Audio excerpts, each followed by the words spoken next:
I can't believe in all this time I've never made a video about a transfer punch set.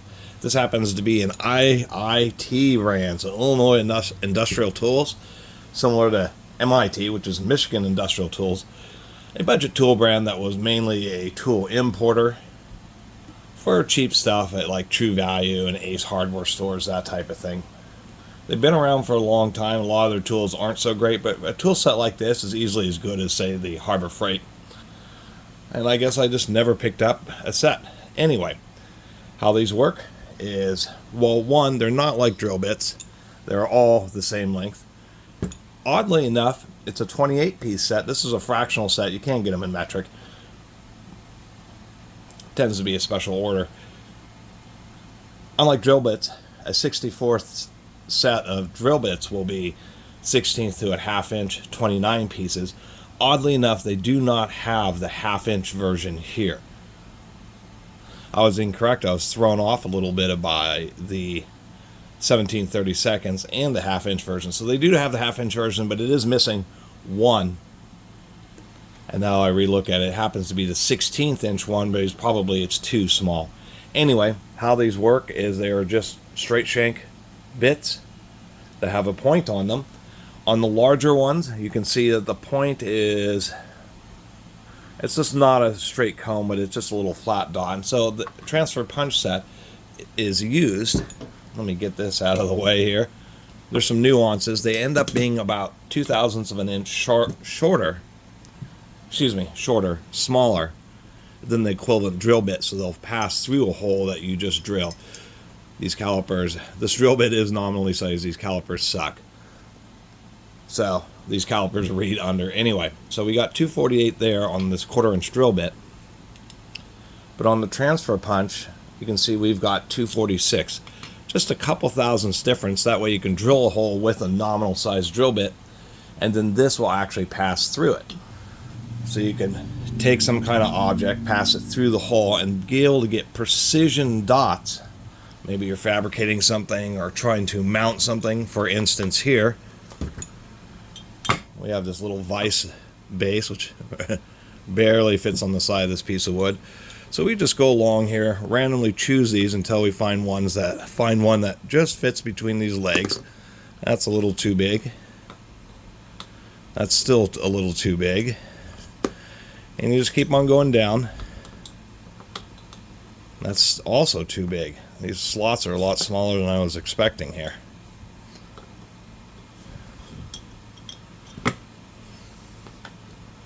Way smaller. They taper. So I'm just trying to find a bit that just fits nice and snug in between these little legs. So there we go. And for instance, like mounting a vise base, it makes it much handier because we just take this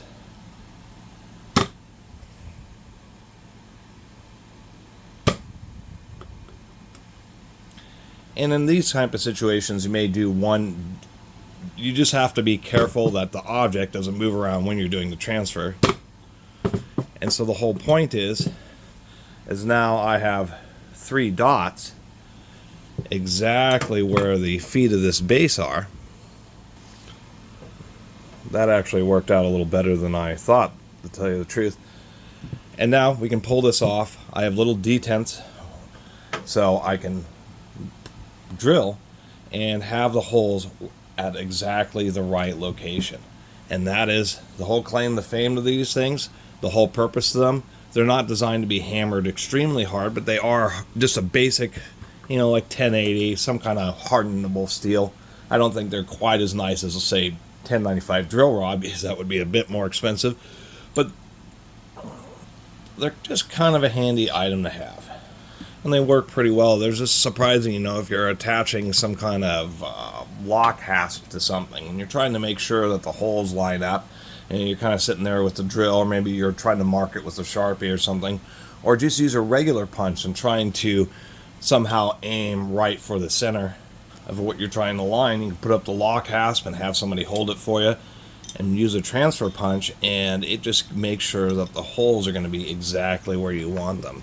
And regretfully, this is the first set that I've owned. I can't believe I have my whole tool life I've gotten away without having a set of transfer punches. But they are actually kind of handy. It's also nice that they are just a little bit smaller than the nominal size drill bits. Just for situations where you're trying to align stuff and you need something that's a little bit tinier, a little bit smaller than the nominal size so that it slips through easily, that also makes these kind of handy in that situation as well. I never really understood why they just had the tiny nub on them rather than all of them just being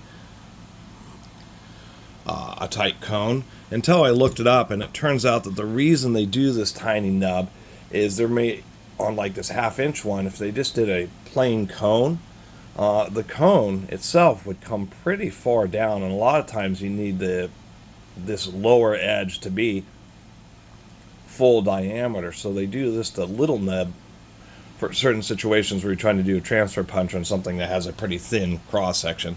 And yes, these can be resharpened. It takes a little bit of effort, but you can certainly do it. And pretty much all of them come with some kind of stand or something like this. Anyway, the video is more about transfer punches in general rather than this cheap IIT brand version of them. But for a lot of people, a cheap Chinese set may be viable just because you may not use them very often. They're handy, and they can be pretty cheap. Really cheap. Actually, Harbor Freight appears to still sell these for $13 under the Pittsburgh brand. It looks like they're exactly the same base, so the Harbor Freight's going to be coming out of the same factory as these. And for that price, it's almost a no-brainer. That's actually pretty cheap, and it's one of like the last of the value Harbor Freight tool items. Anyway, appreciate all watching. See you next time.